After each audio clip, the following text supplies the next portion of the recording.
prophet is the image that its maker should carve it. The molded image. Good afternoon, brothers and sisters. Good afternoon. In our study today, we are going to continue on the topic of the 2520, and we are going to look at how now the prophecy of the 2300 year is a portion of the 2520. But before we do that, we are going to begin with a silent word of prayer.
Amen. Amen. So in this study, we are going to look at how now we are studying about the 2520, and the reason why I've decided we look at the 2300 year prophecy is because now when we be able to realize the 2300 year prophecy terminates in 1844, we'll be able to realize that it does not in any way, now the 2520 does not in any way come against the 2300, because these are the accusations that are being made out there, that the 2520 is in contrary, or is coming against the 2300. We are going to look at in this study that the 2300 year prophecy is a portion of the bigger now 2520, and that it does not in any way conflict with the 2520. In fact, we are going to realize that the 2520 is the second witness of the 2300 year prophecy, because we understand that there's a principle that upon 2 or 3 witnesses shall a thing be established. So in this study, we are going to confirm when we study the 2300 year prophecy that the 2520 is a second witness to the 2300 year prophecy. So when we begin when we begin to look at the 2300 year prophecy, we all know that where it is found in the book of Daniel. It is found in the book of Daniel, chapter 8. So I like us to try to understand this chapter briefly, or just an overview of this chapter, so that we understand now the answer, or we understand now the answer that it was given according to the question that was asked in Daniel 8:13. So when we go now to Daniel chapter 8, verse 13, where now we get this when now we get where the 2300 year prophecy is being spoken of. It says, Daniel chapter 13, it says, "Then I heard one saint speaking, and another saint said unto that certain saint which spake, How long shall be the vision concerning the daily sacrifice and the transgression of desolation, to give both the sanctuary and the host to be trodden underfoot? And he said," now this is the question, and he said, no, this is the answer, verse 14. "And he said unto me, unto 2300 days, then shall the sanctuary be cleansed." So for us to now understand this prophecy, or better or clearer, it is important for us to begin where this vision began, or to begin in Daniel chapter 8 verse 1, so that you can be able to understand it more clearly. And maybe to note about this chapter is there's nothing new that is being said. Because we'll be able to see these kingdoms that are being spoken of here are the ones that have been spoken of in Daniel chapter 2, Daniel chapter 7, Daniel chapter 8. So there's this principle of repeat and expand. So there are certain things that are being given in Daniel chapter 2 which are not in Daniel chapter 7 and Daniel chapter 8. For example, in Daniel chapter 2, what are the things that we know that are being highlighted in that verse, in that chapter, about the kingdoms? It's talking about the metals, that Babylon is gold, Medo-Persia is silver, Greece brass, pagan Rome iron. And then in Daniel chapter 7, it's speaking more about, in Daniel chapter 2, it's speaking about the economic aspect of the kingdom. And in Daniel chapter 7, it's speaking more about, now it's sorry? Political aspect of the kingdom. Now is where we see now the kingdom's been conquered. There's Babylon, we see how it fell, and we see how now there are revolutions, because we understand that the kingdoms are being conquered from people, from out of the sea, and then some, and so forth. So it is the political aspect. Now in Daniel chapter 8, more details have been added upon these 4 kingdoms. And now you are going to see that these are the things I believe you understand, or these are the things maybe the 2300-year prophecy has decided to focus on, because we understand that the 2300-year prophecy points to the sanctuary.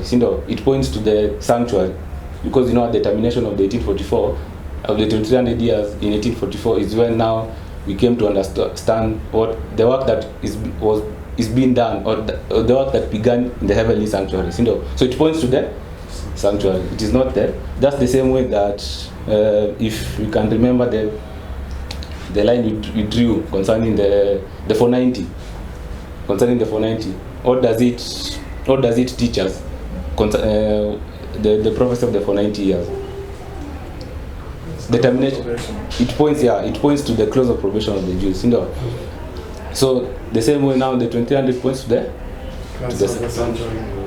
the sanctuary. So this Daniel chapter 8, I'd like us to view it in light of the sanctuary, if I can say so. And based upon the verses that you have already read in Daniel chapter 8, 13 and 14, we see that it's talking about the sanctuary. The sanctuary being cleansed. And there are these 2 powers, if I can say so, that seem to tread down the sanctuary of God and the host of God. So these are the 2 powers that I would like us to start understanding. The daily sacrifice and the transgression of desolation, which now have been revealed in this chapter. But in our minds, we are supposed to remember that it's speaking about the sanctuary. It's speaking about the sanctuary, this chapter. So when you go to Daniel chapter 8,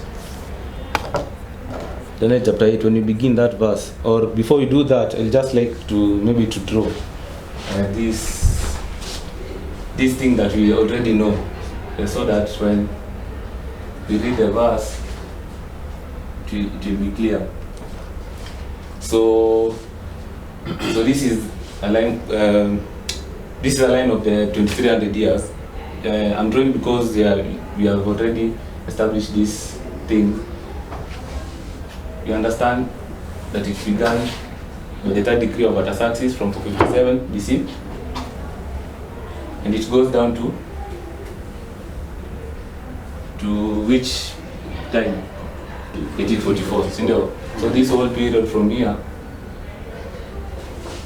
to here is there 2300 years. So so I'd like us now to go into the chapter of verse 8, of chapter 8, so that we try to understand now Daniel chapter 8 verse 13 and verse 14. So we just go directly to Daniel chapter 8, so that you can be able to understand now the question that is posed in Daniel chapter 3, chapter 13, and Daniel chapter 14. Daniel chapter 8 verse 13 and Daniel chapter 8 verse 14. So we'll begin Daniel chapter 8. to see now these are the same kingdoms that have been spoken of in the other chapters. But now we are trying to see how they have been spoken of in Daniel chapter 8. So it says, Daniel chapter 8 verse 1, it says, in the 3rd year of the reign of King of Belshazzar, a vision appeared unto me, even unto me Daniel, after that which appeared unto me at first. So this is the second vision that Daniel received. And that which appeared unto him at first, it is the previous vision, it is Daniel chapter 7.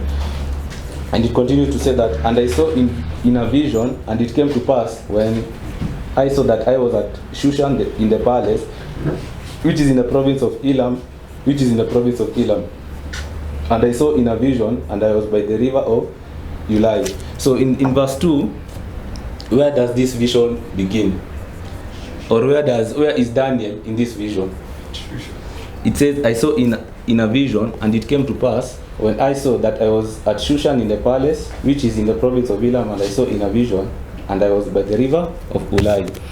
So we have to remember the rules that we are taught, that each and every word should have its proper bearing. You are not supposed to just read surfacely the Bible, the word of God.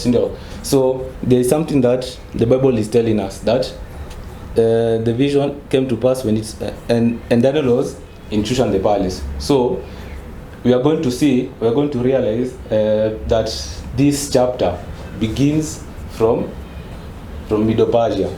But before now we see that, I like us to show the reason why I've said that. I like us to see that this place that Daniel was in vision, Shushan the palace, was in the province of Medo-Persia.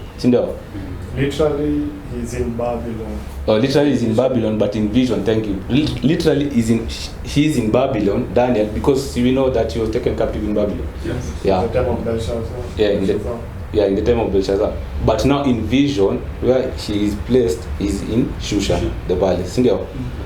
So we will try to understand.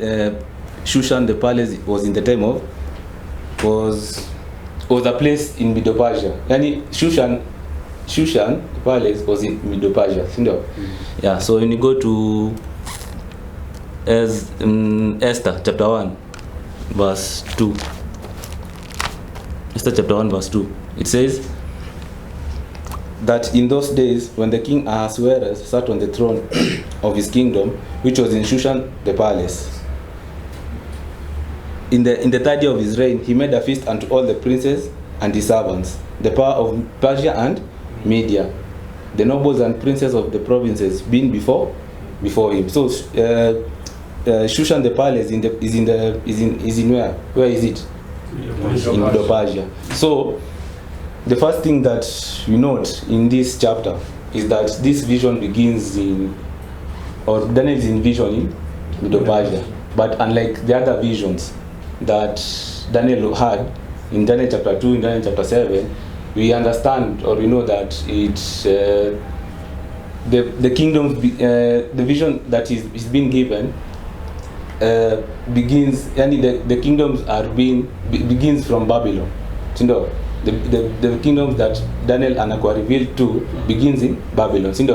Both in Daniel chapter 2 and Daniel chapter 7. But in Daniel chapter 8 now is where we see now it begins at Medo-Persia. This is important for us to understand, because there's something that the Lord wants us to realize here. So it begins at Medo-Persia. And if you continue, Daniel chapter 8.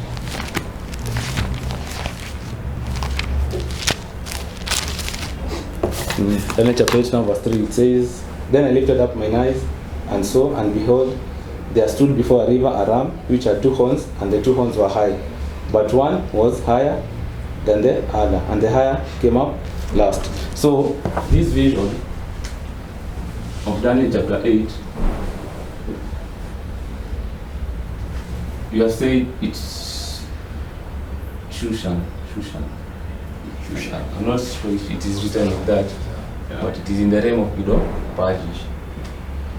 So this I can say is the prophetic marker where this vision begins. And we are told in verse 4 that, verse 3, Then I lifted up mine eyes and saw, when behold, there stood before a river a ram which had 2 horns. So the first thing that Daniel is being shown is a ram that has 2 horns. Sindio? But one was higher than the other, and the higher came up last. So the first was the last was higher than the first. Sindio? And this, you know that Persia was the one which was higher. Sindio? Was the strongest. Was the strongest one. Yeah, and it says, it continues to say that I saw the ram pushing. Now it's talking about this kingdom. I saw the ram pushing westward and northward and southward, so that no beast might stand before him. Neither was there any that could neither was there any that could deliver out of his hand. But he did according to his will and became great. So he became great.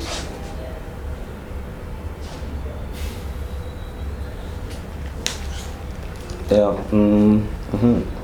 Verse 5. And as I was considering, behold, an he-goat came from the west on the face of the whole earth, and touched not the ground. And the goat had a notable horn between his eyes. So, verse 5, we have been given another symbol or another animal, which is the he-goat. And it was from the west of Persia. So, and what did it do? And touched not the ground, and the goat had a notable horn between his eyes. So it has a notable horn.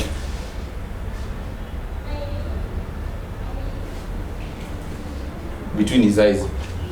So these are things that zimekuwa highlighted hapo, ama zinatokea tu hapo vizuri. And then it continues to say that. And which kingdom is this? Which kingdom is this? But we will be able to understand from the chapter. So we have said the first kingdom was ram, the second kingdom was an he-goat. And to know which this kingdom is, the first kingdom, which is ram, which has 2 horns and it was great, we go to verse 20. We jump to verse 20. It says, the ram which thou sawest having 2 horns are the kings of Media and Persia. So verse 20, it gives us that it is Medo-Persia. And now when we go to verse 21, it says that it is, now it says that what the he-goat is. It says that, and the rough goat is the king of Grecia, and the great one that is between his eyes is the first king. So the he-goat is Greece. And the great and this notable horn is the first king. And who was the first king of Greece? Alexander. Alexander the Great. So we are just laying this kingdom, and there's something that I would like us to see this kingdom concerning now this chapter, which is speaking about the sanctuary. There's something that we are going to understand. So verse 5, and he came to the ram, and this now he-goat came to the ram that had 2 horns, which I had seen standing before the river, and ran into him in the fury of his power. And I saw him come close unto the ram, and he was moved with choler against him, and smote the ram, and brake his 2 horns. And there was no power in the ram to stand before him, but he cast him down to the ground, and stamped upon him, and there was none that could deliver that ram out of his hand. So you have been explained how this kingdom of Greece conquered the kingdom of Medo-Persia. Yeah. So that is the description that is being given there, and it continues to say that, verse 8, therefore the he-goat waxed very great, and when he was strong, the great horn was broken, and for it came up 4 notable ones towards the 4 winds of heaven. So it says that the he-goat waxed very great. So the he-goat can say waxed very great.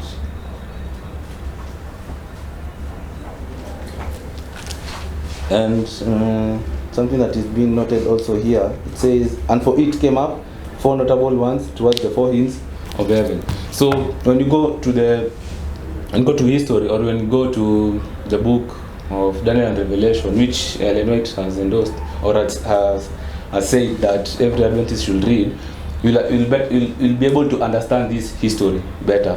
But so I just said these things, and I believe that you will be able to go back and look and confirm these things. So the notable horn, even from history, you can be able to know these things. But there's a way that our pioneers did it very well, and it's from this book of Daniel and Revelation. So it says, the great horn was broken, and for it came up 4 notable ones towards the 4 winds of heaven. So when Alexander the Great, which is this first king, or which is this notable horn, died, his prosperity, or his posterity, or his children were killed. And now the kingdom that he has no children. He had no children. He had one young child. Huh? He had one son that was murdered. He was murdered? Yeah. Yeah. The younger son. Yeah, was murdered. Yeah. Yeah. You can confirm this on the book Daniel and Revelation. He was killed, and then now the kingdom was left vacant. So the 4 areas, how it is been spoken here, that the kingdom spread to the 4 winds of heaven. So it was the 4 generals that were in these 4 areas now assumed power, because Alexander died because of his revelry. So the kingdom was divided into 4, and it was divided according to his 4 generals that were occupying the territory of Greece. And who are these 4 generals? Cassandra. Who occupied which area? Cassandra. It's Cassandra. Cassandra. Yeah, Cassandra. Lysimachus. Which occupied which area?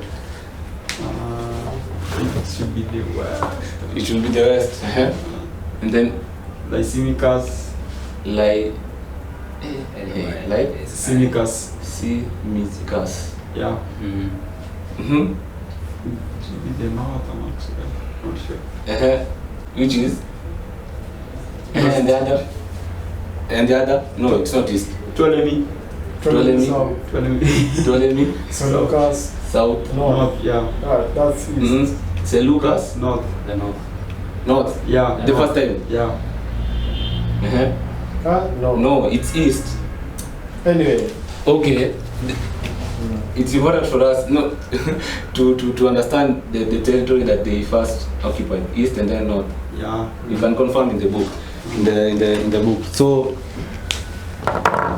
and in history. So this is how the 4 generals took over now from when Alexander died.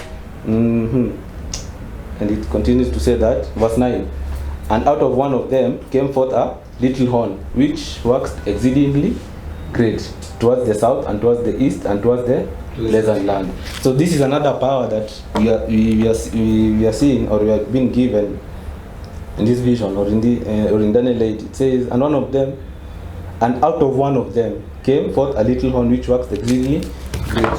So the third power, third kingdom. It says it is a little horn that came out of one of them. It says, and waxed exceeding great towards the south and towards the east and towards the pleasant land. So it waxed exceedingly. It waxed exceedingly great towards these three regions. And which power is this? Which power is this? Which power came from, based upon the rule of, based upon the other visions that Daniel was given, or based upon Daniel chapter 2, Daniel chapter 7, which is the kingdom that came after Greece? Rome. So Rome here is being given the symbol of the little horn. And because also Rome conquered these 3 regions. Egypt, Palestine, and Syria.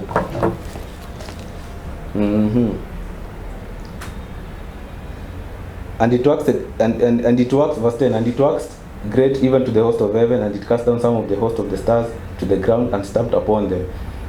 Okay, so from verse 8 to verse 12, this symbol is being introduced in this chapter, in this verse, in this chapter 8, from verse 8 to 9, and it symbolizes Rome in general, but it symbolizes also the faces of Rome, the 2 faces of Rome, pagan and papal.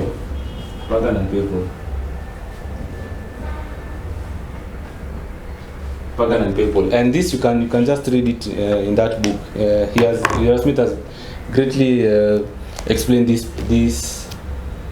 faces in this little horn. So there's where this little horn is being spoken of as pagan Rome, and there's in another verse it's being spoken of as papal Rome. So from verse 8 to verse 12 is now these 2 kingdoms are the ones which are reigning.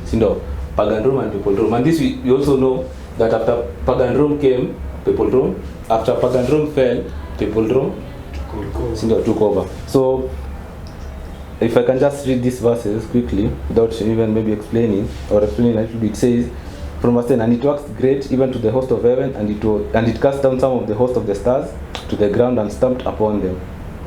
Yea, he magnified himself even to the prince of the host, and by him the daily was taken away, and the place of his sanctuary was cast down. So it says he magnified himself even to the prince of the host, and by him the daily sacrifice was taken away, and the place of the sanctuary was cast down. So who magnified himself even to the prince of hosts? Which power? Pagan Rome. And the prince of hosts spoken of here is Christ. The prince of hosts. So it is during the time of pagan Rome that Christ was crucified. And by him the daily was taken away, and the place of the sanctuary was cast down.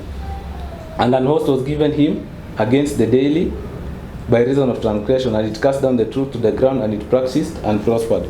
So without even maybe trying to understand what these verses are saying, I just wanted to show that now the what? Kingdoms. Yeah, the kingdoms in their order. The first kingdom is Ram. First kingdom is Ram. He got. This is Medo-Persia, and this is Greece. And then this is Rome, pagan and papal. And now we'll be able to understand now from when we go now to verse 13 that this when you just read verse 13, let's just read verse 13 so that we can be able to explain to understand what I'm about to say. It says, then I heard, now verse 13, then I heard one saint speaking, and another saint said unto that certain saint which spake. So that these 2 angels are saints that are in communication, and Daniel is in vision. And then he asks here what they are saying, and then it says, so these saints are saying, how long shall be the vision concerning the daily sacrifice and the transgression, to give both the sanctuary and the host to be trodden underfoot? So maybe to try and dissect that verse 13. How long shall be the vision concerning the daily? So it is a question that is being asked. How long shall be the vision concerning the daily? The daily sacrifice and the transgression and the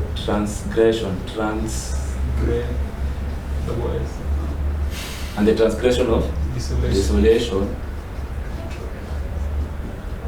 be done what? Be trodden underfoot. See, muulize hivyo. how long shall the daily and the transgression of desolation to give both the sanctuary and the host to be trodden underfoot? So how long are these two powers? How long shall the daily sacrifice and the transgression of desolation continue to? Let me just correctly put it.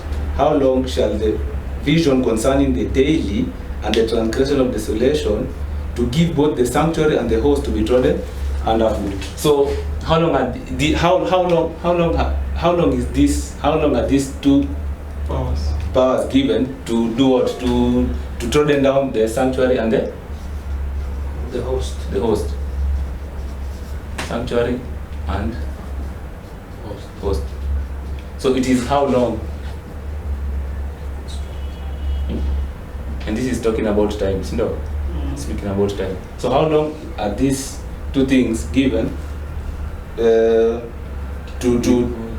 give both the sanctuary and the host to be trodden underfoot? And now in verse 14, it says, and he said unto me, unto 2,300 days, then shall the sanctuary be cleansed. So the answer that is being given is unto 2,300 days shall the sanctuary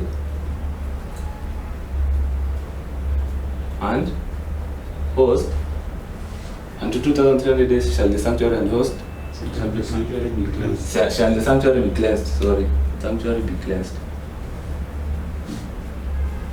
So for us to better understand these verses, verse 13 and 14, what should we try to do?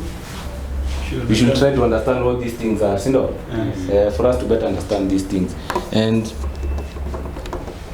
this, what we have done is now we'll be able to see what that it's speaking about it's speaking about what we have just done. But let's maybe read something here.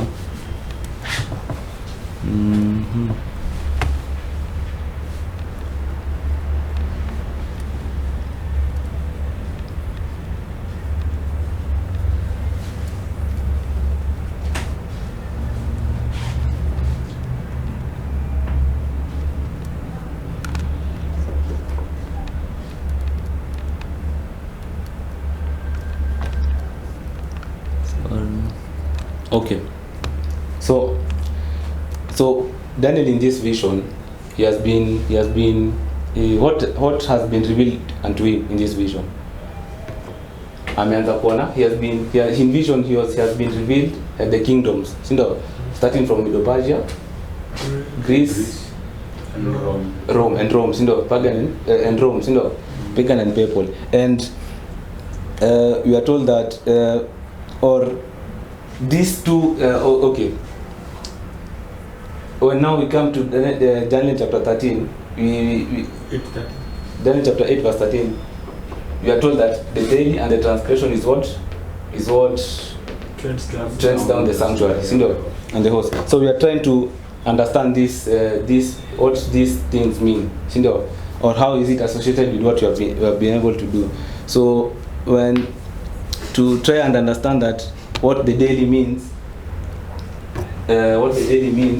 and why I put this into quotes is that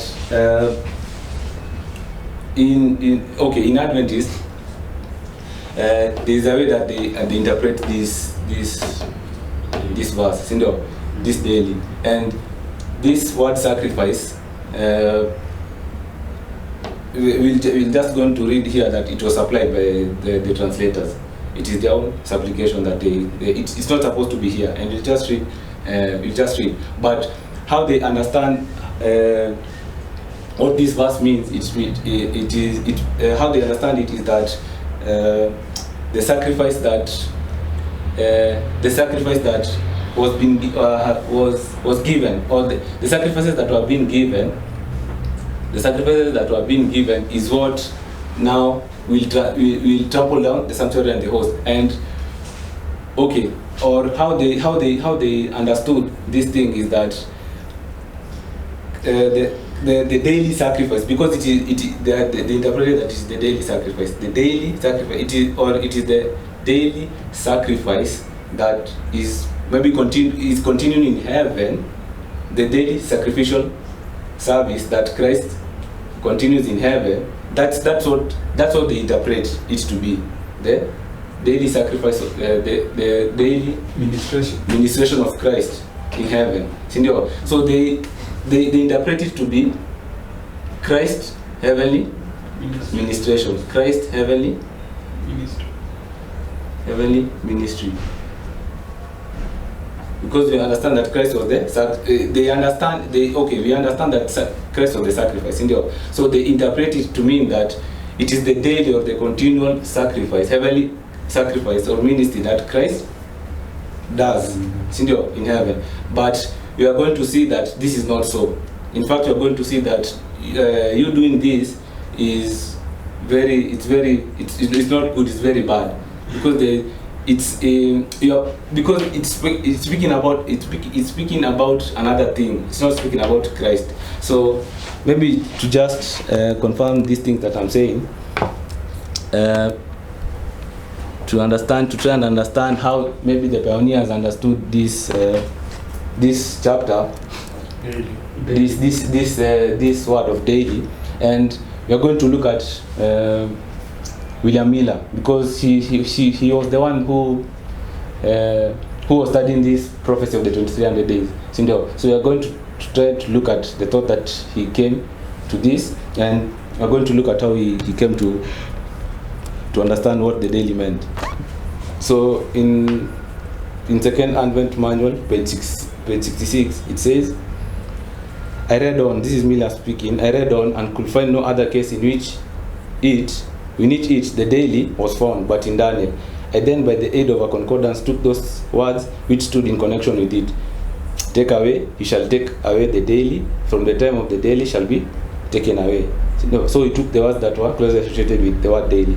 etc. I read on and thought I should find no light on the text. Finally, I came to 2 Thessalonians chapter 2 verse 7 to 8.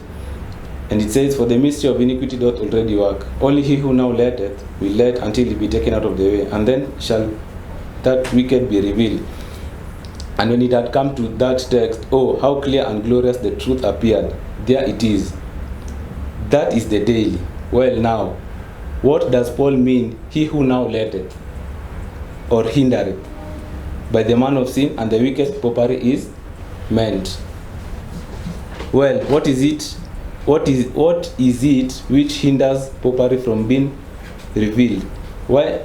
What is it that hinders popery from being revealed? Why? It is paganism.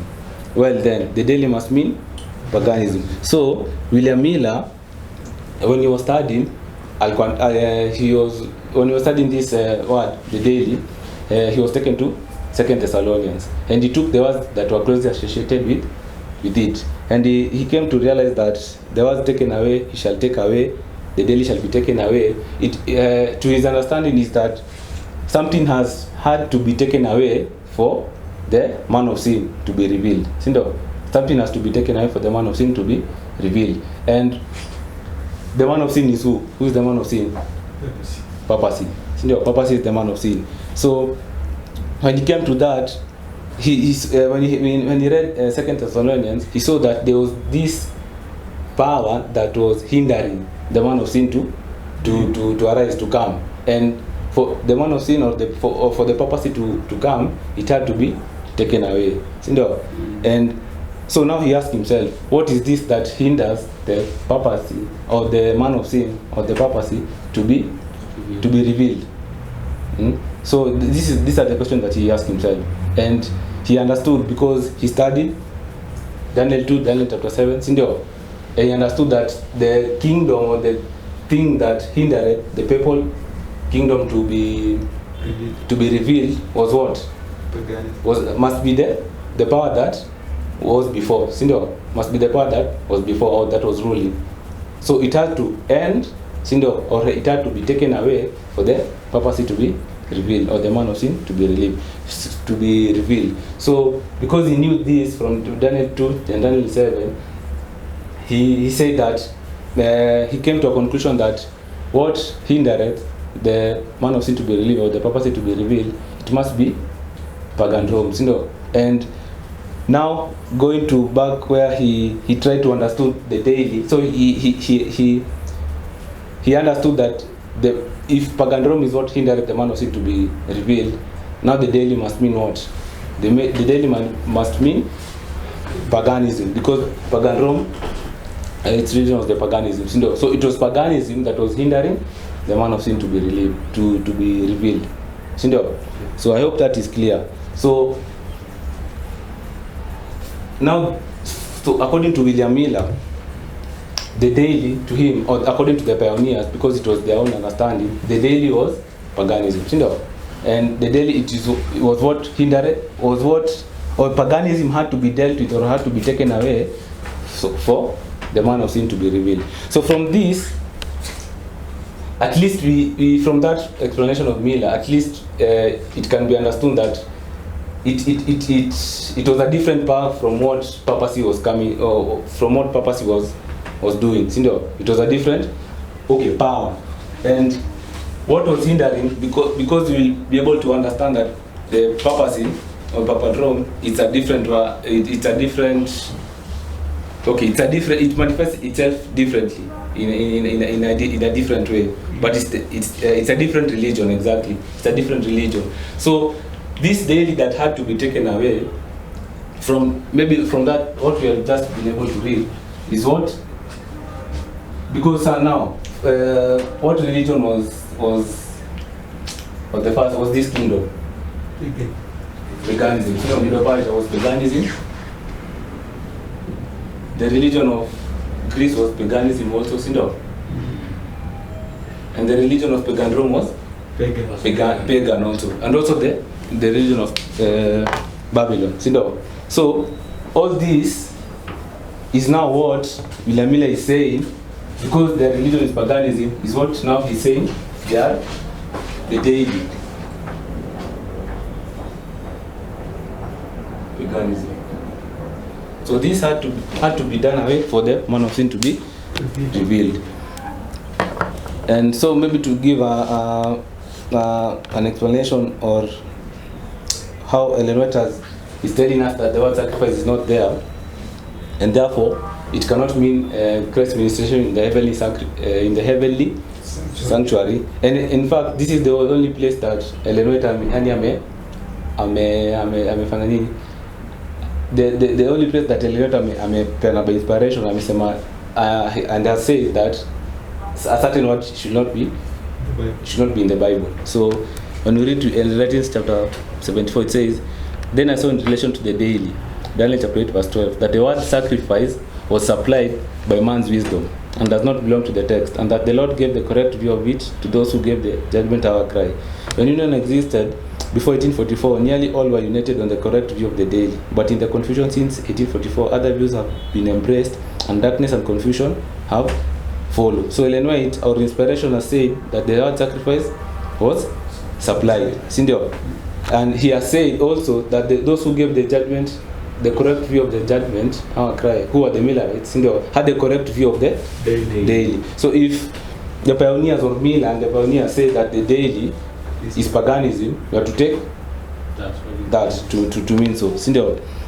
And if you do not do that, if you still cling on what is being commonly understood by Adventism, that the daily is not paganism, it's a pagan or it's a satanic religion, and say that the daily it's a godly power, because they say it's Christ's heavenly ministry service in the heavenly sanctuary. What are we doing? What we are doing is what in Isaiah chapter 29 is saying. We are doing what? We are turning the things upside down. We are saying that Christ heavenly, we are saying that the deity, because of this one sacrifice, which you have seen that it should not be there, it's a Christian or it's a godly power. But pioneers has told us that the deity is a satanic power, it's paganism. It's paganism. So what we will be doing, if we will be doing that, it's according to the counsel that we have given in Isaiah 29 verse 16 says, surely your turning of things upside down shall be seen as the potter's clay. For shall the work say of him that made it, he made me not, and or shall the thing framed say of him that framed it, he had no understanding. So the turning of the things upside down. Or now when we read another verse, we will be calling that which has been called evil, we will be saying it is good.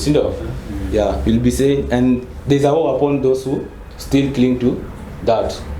There's a woe given. It says, woe unto them that call evil good and good evil, that put darkness to light and light of darkness for darkness, that put bitter for sweet and sweet for bitter. So the daily, beyond reasonable doubt, on from the pioneers, how they understood, and Eleanor said that those who gave the correct message of the judgment hour were correct, and they said it's paganism. So the daily is paganism. So the transgression of desolation, what is it? So when you go to the vision, it says, how long shall be the vision concerning the daily sacrifice and the transgression of desolation, to give both the sanctuary and the host to be trodden underfoot. So these are two powers that are trampling the sanctuary of God. So the daily, paganism, and the transgression of desolation. So it says, so we're trying to not find here the transgression. So the transgression of desolation, or in other parts it's called the abomination of desolation. The transgression of desolation, according to great controversy, and according to even the book of Daniel and Revelation, if you read, it's purpose. I see not to find it here. It's talking about Papal Rome.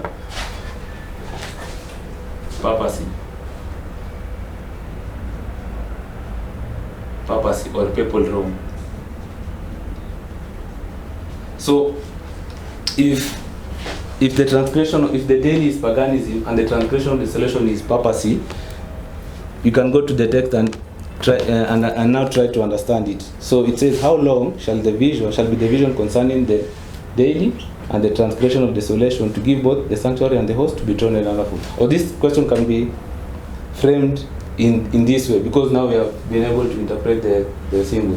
How long shall be the vision concerning paganism, and Papalism, to tread down the sanctuary, to tread down the house, to give both the sanctuary and the host to be trodden underfoot. And then now the answer is being given, unto 2,300 days shall the sanctuary be cleansed. So Daniel now in this vision, when Daniel is in vision, he has been given the delineation of the kingdom that have. So the first kingdom that he started, in vision he began with, was Medo-Persia, Greece, and Rome. And now when he comes to this question, the question that is being asked, how long shall be the vision concerning paganism and Papalism or papacy, given. Now and then the answer is being given, unto 2,300 years shall the sanctuary be cleansed. The angel that has given him this answer has given him that which he did not know, if I can say so. He has given him that which he did not know, because what he knew, or what he understood from reading the Bible, he understood that the host, them, and the sanctuary were being trodden underfoot. Had been trodden underfoot by Babylon for how long? For 70 years. So Daniel knew this, and he when he sought for the meaning, he couldn't relate. He couldn't relate how now the angel is telling him that unto 2,300 years. It is remaining 2,300 years for the sanctuary to be trodden underfoot, because he himself understood that Babylon, when ruled for how many years? 70 years. Tread down the sanctuary and the host. So he was expecting a restoration, a restoration. So he wasn't expecting that these two powers continue to trample down the people of God. And you can see in Daniel 2 that he understood this. If you just read it, it says, in the year of Darius, the son of Ahasuerus, of the seed of the Medes, which was made king over the realm of the Chaldeans, in the first year of his reign, I Daniel understood by books the number of the years whereof the word of the Lord came to Jeremiah the prophet, that he will accomplish 70 years in the desolation of Jerusalem. So Daniel understood that 70 years, according to the books and according to Jeremiah, which when you go to Jeremiah verse 25, chapter 25, is where this prophecy was given, that Jerusalem was to be trodden underfoot for a period of 70 years. So Daniel understood that after 70 years, he should be expecting a restoration. They are not to be they are not to be continue to be in desolation. So he was expecting maybe a restoration, but now the vision is telling him like there is still more time for us to be trodden underfoot. The sanctuary being the church of God and the host being the people of God. So to confirm what I have just said in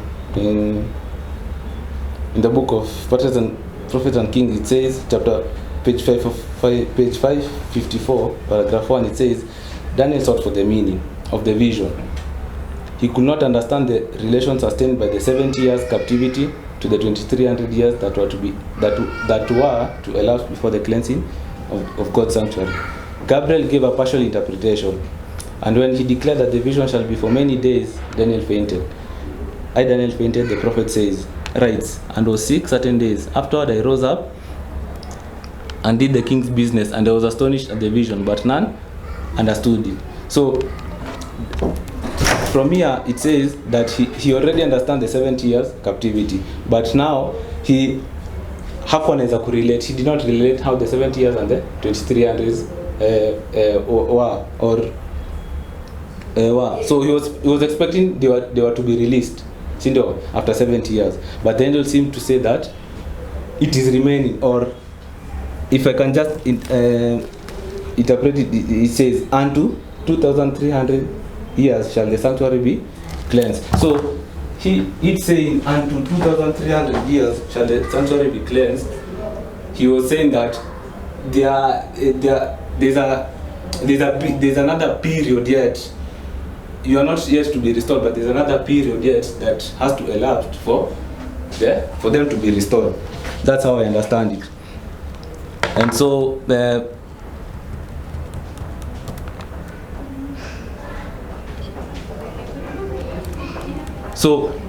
So now, if this is what Daniel came to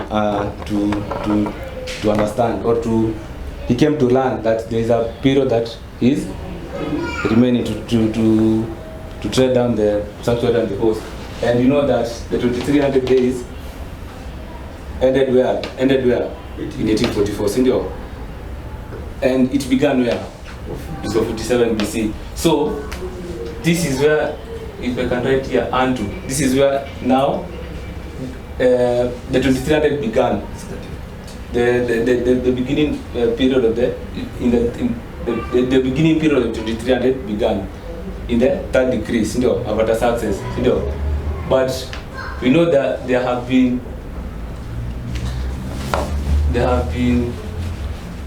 decrees that were given for the rebuilding of the temple, and this was the third, and the second was where? When was it given? In 560. And the first, when was it given? 536. So if the first and this decrease, if you read the writings of Ellen White, they were one in nature, but they were like doing what? They were like, the first one was to do what? Was to, if I can remember what the Ellen White was saying. The third one was for the, sorry? Originating, farming, confirming.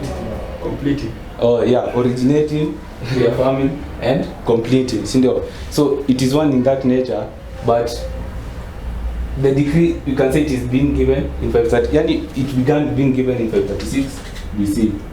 And what do we know, or when did Babylon fell? 538. Senior. 538. You can just know from the chart by looking it, or from this story. 58 BC is when Babylon fell. So Daniel knew that he was in captivity, or they were in captivity for 70 years. They were in captivity in Babylon for 70 years. And this vision was being given now after. Now he was being shown that still there's a time period that continued to be given. So what now this verse or these chapters show us is that these powers is that because we have been able to realize that the daily is paganism. And if even in the time of Daniel, he knew that Babylon still trampled underfoot. They were trampled underfoot. Babylon. And so Babylon was also, if I can write here, Babylon was also a pagan power. Or its religion was paganism. So this trampling underfoot of the sanctuary and the host did not begin at 457. According to Daniel 8 chapter 13, when it says unto 2300 days, I can, from the understanding that we have been able to have, it can be interpreted that it is remaining 2300 years for the sanctuary to be trodden underfoot. And this I can say so because Daniel knew that they were trampled underfoot during the time of Babylon, 70 years. So at least there is a 70-year period given here by Babylon. But now also it is not even Babylon. The trampling did not begin even in Babylon. It also began much earlier, during even the times of Assyria. If I can just read that part, it says the people of God and the sanctuary of God were in captivity, or they were trodden underfoot by way before even Babylon. That's what I'm trying to say. And you can get this from Nehemiah chapter 9 verse 32, which you had read in an earlier video. It says, now therefore, O God, the great, the mighty and the terrible God, who keepeth covenant and mercy, let not all the trouble seem little before thee, that hath come upon us, on our kings, on our princes, and on our priests, and on our prophets, and on our fathers, and on all thy people, since the time of the kings of Assyria unto this day. So they were in captivity, they were in captivity, and their sanctuary was being trodden underfoot, even during the times of the Assyrians. So this is what Nehemiah is telling us. And when you also go to Jeremiah chapter 50 verse 17, it also tells us that when we read it, it also tells us that Israel is a scattered sheep, the lambs have driven him away. First the kings of Assyria have devoured him, and last Nebuchadnezzar, king of Babylon, has taken his bones. So the trodden down of the sanctuary and the host did not begin in 457 BC. It begins in the time of Assyria. And so it is from now this that we now get or that we now understand this question, because it says, as I am finishing, it says, how long shall be the vision concerning the daily and the transgression, Continue. the daily and the transgression of desolation, to give both the sanctuary and the host to be trodden underfoot. If you have said that the daily is paganism, we can write here, the daily is paganism. This is the daily.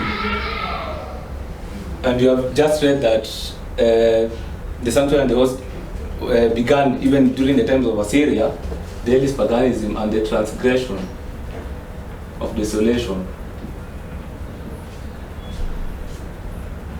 is papacy or papolism. This is paganism. You can be able to understand now the complete or the whole period of when the people of God and its sanctuary were trodden underfoot. So, and this is now where the 2520 comes in, because the 2520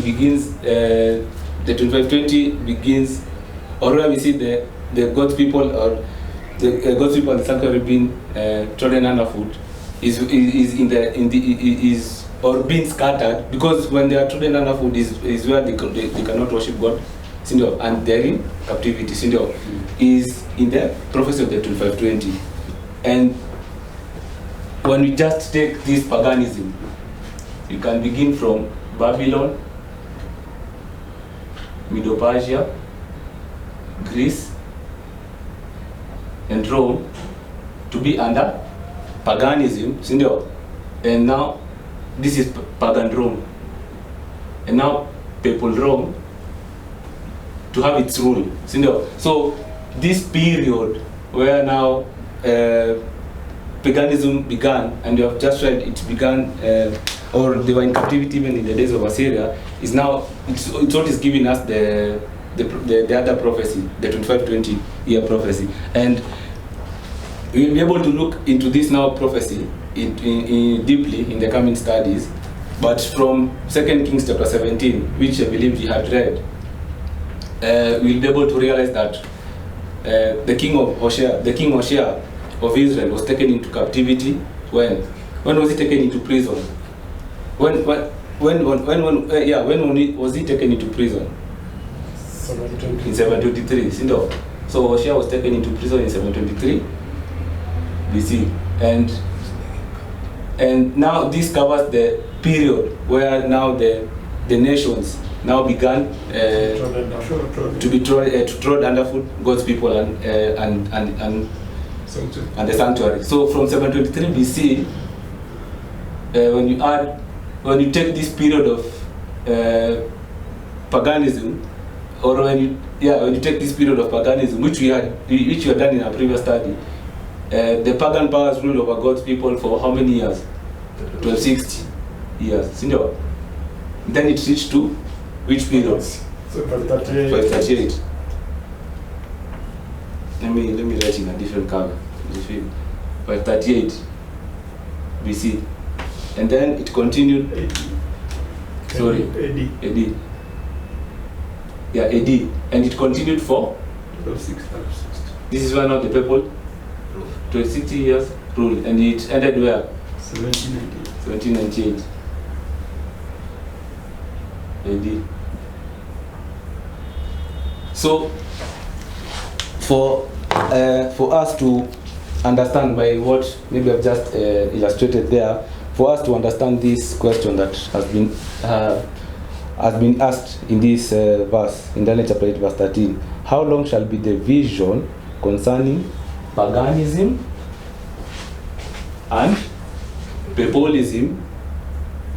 Paganism, the daily, and papolism, the transgression of desolation, to give both the sanctuary and the host to be trodden underfoot. And he said unto me, unto 2,300 days shall be the sanctuary be cleansed. So, how long shall paganism and papolism tread down the sanctuary and the host, according to what we have just done, or according to what I've just explained? 2520, for a period of 2520. So, this answer, you can say it is for a period of 2520 days did paganism and papolism tread down the sanctuary and the host. in verse 14 it has been given the remaining part. So it is important for us to understand that the remaining part was Daniel alipatiwa was being given in vision. The remaining part, unto, that's why it says unto, or it is remaining. But this dissolution began way back earlier, and it is from this prophecy of the 2520 now that you can be able to understand the whole period where the people of God were being trodden underfoot. It was a period of 2520 days. So in our next study, we'll be able to explain this more, and we'll be able now to look at how now these things that you'll be able to study now happened. But I'm hoping that what you have been able to understand from this chapter of verse 8 is that Daniel was in vision from the time of Medo-Persia. And this why God put it this way is that is because it is a vision that is continuing, if I can say so. It is one vision. And when verse 13 comes, it says unto 2300 years. So it beginning at Medo-Persia to the student of prophecy, it makes or it inamfanya ajulize. He asked himself a question. Now when the whole period was now what about the whole period? And this is where now the 2520 comes. And as much as we have been able to see that this 2520 ends in 1798, we'll be able to look now in our another study that it's like there are two 2520. Not it's like there are two 2520 that are dealing with Israel and Judah, and the other one ends in 1844. It begins in 677 and it ends in 1844. So by this you can be able to see, or I believe we'll be able to see in the future studies that the 2520, because it terminates in 1844, it serves as a second witness, or the 2520 is the longer period, which the 2300 year day prophecy is a portion of it, is a portion of this 2520 year period. And I'm hoping that from this study I've been able to realize that this order Daniel received was speaking about paganism, was speaking about the daily, was speaking about paganism. And there's something that when you read when now the paganism began, you'll be able to understand something to do with the 2520. So I'm hoping it has been clear, and I'm hoping it will be a blessing to those who will follow through this series, and we'll be able to understand these things more as we study it more and more. So I'm hoping I've been blessed, and we'll close there. So we'll close with a word of prayer.